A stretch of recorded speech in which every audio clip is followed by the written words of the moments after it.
1500 to 3K మధ్యలో Tirupati trip plan చేస్తున్నారా? అయితే ఈ వీడియో మీకోసం. Hey guys, welcome to Eshu diaries. నేను కూడా సడన్గా తిరుపతి ట్రిప్ ప్లాన్ చేశాను ఆఫ్టర్ 10 years. సో నేను చాలా రిఫరెన్స్ వీడియోస్ చూశాను, బట్ ఏమీ అక్కడికి వెళ్ళాక అయితే వర్కౌట్ అవ్వలేదు.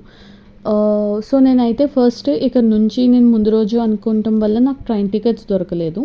సో నేను బస్ ప్రిఫర్ చేశాను అనమాట. బస్ అయితే నాకు అరౌండ్ 1500 ప్రైస్ పడింది.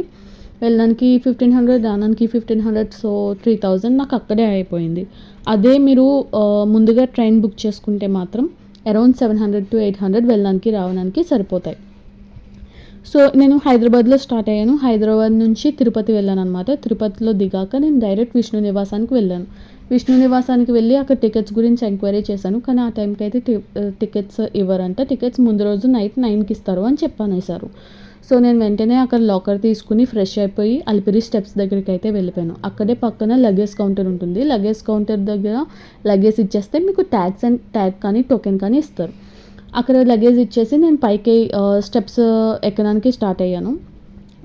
మధ్యలో చాలా ఫుడ్ ఐటమ్స్ ఉంటాయి. మీకు ఏం కావాలని తినడానికి గట్రా ఉంటుంది. మధ్యలో మీకు వాష్రూమ్స్ ఉంటాయి అండ్ హాస్పిటల్ లైక్ క్లినిక్స్ లాగా కూడా ఉంటాయి. మీకు ఏమన్నా వామిటింగ్స్, కళ్ళు తిరగడం అట్లాంటివి ఏమైనా జరిగితే అక్కడ డాక్టర్స్ కూడా అవైలబుల్గా ఉంటారు. హెల్ప్ లైన్ నెంబర్స్ కూడా మీకు ఉంటాయి అన్నమాట. సో అలిపిరి స్టెప్స్ ఎక్కేసాక పక్కనే లగేజ్ కౌంటర్ ఉంటుంది. మీరు కింద ఏదైతే లగేజ్ ఇచ్చాక టోకెన్ కానీ ట్యాగ్ కానీ ఇచ్చారో సేమ్ అదే టోకెన్ కానీ ట్యాగ్ కానీ అక్కడ ఇస్తే మీకు మీ లగేజ్ ఇచ్చేస్తారు. సో నేను అక్కడ నుంచి డైరెక్ట్ సిఆర్ఓ ఆఫీస్కి వెళ్ళాను అకామిడేషన్ కోసం. సింగిల్ పర్సన్కి అయితే అకామిడేషన్ ఇవ్వరు. ఇద్దరు ఉంటే, నేను మా ఫ్రెండ్ వెళ్ళాం కాబట్టి ఇద్దరు ఉంటే అకామిడేషన్ ఇస్తారు. వెళ్తే అక్కడ రూమ్స్ అయిపోయినాయి. సో అరౌండ్ 7 to 8 ఆ టైంకి రమ్మన్నారు. సో నాకు దర్శనానికి లేట్ అయిపోతుంది కాబట్టి అండ్ తర్వాత రోజు ఆఫీస్ ఉంది కాబట్టి నేను సత్రం దగ్గరికి అయితే వెళ్ళాను. వెళ్ళాక అక్కడ Aadhaar card and phone number ఇస్తే మనకు ఒక లాకర్ ఇస్తారు. ఆ లాకర్లో నా లగేజ్, నా ఫ్రెండ్ లగేజ్ పెట్టుకుని మేము వెంటనే ఫ్రెష్ అయిపోవడానికి వెళ్ళామన్నమాట. ఫ్రెష్ అయిపోయి వచ్చేసి ఏ సత్రంలో అయినా అక్కడ ఫుడ్ ఫ్రీగా పెడతారు. ఓన్లీ వెంగమాంబ దగ్గరే కాకుండా ఎక్కడన్నా సత్రం ఉంటే అక్కడ ఫుడ్ అండ్ తలనీర హెయిర్ కట్ అవన్నీ ఫ్రీగా ఉంటాయి అన్నమాట.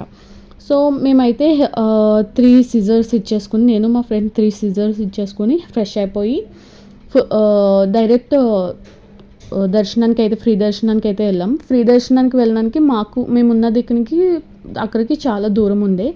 సో మేము ఒక గ్రూప్ ఆఫ్ ఫ్యామిలీతో కలిసి, చాలామంది ఉన్నారు వాళ్ళతో కలిసి మేము స్టార్ట్ అయ్యామన్నమాట.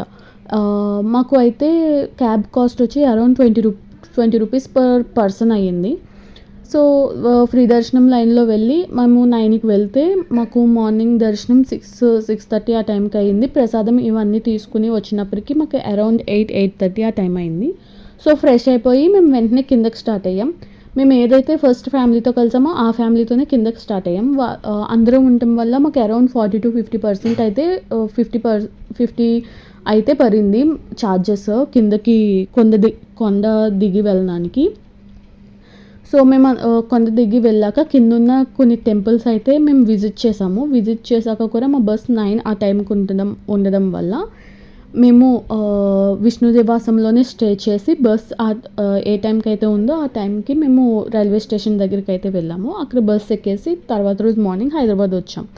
సో మాకు అట్లా అరౌండ్ 3000 to 3500 అయితే అయ్యింది. అదే మీరు ట్రైన్లో వెళ్ళుంటే 1500 అట్లా బడ్జెట్ అయితే ఉంటుందన్నమాట. సో అకామిడేషన్ ఫ్రీ, మీకు అక్కడ క్యాబ్స్ ఫ్రీ, అక్కడ బస్సెస్ అయితే ఫ్రీ బస్సెస్ చాలా ఉంటాయి. పైకి వెళ్ళడానికి కూడా ఫ్రీ బస్ ఉంటుంది. కిందకి రావడానికి ఫ్రీ బస్ అయితే ఉండదు. కిందకి రావడానికి బస్ ఛార్జ్ వచ్చి అరౌండ్ 90 రూపీస్ అట్లా ఉంటుందన్నమాట.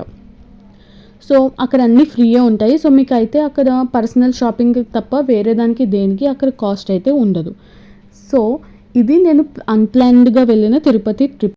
సో ప్లాన్గా 3 months ముందే అకామిడేషన్ అండ్ టికెట్స్ తీసుకుని వెళ్ళే దాని గురించి నేను నెక్స్ట్ వీడియోలో చేస్తాను. So bye guys.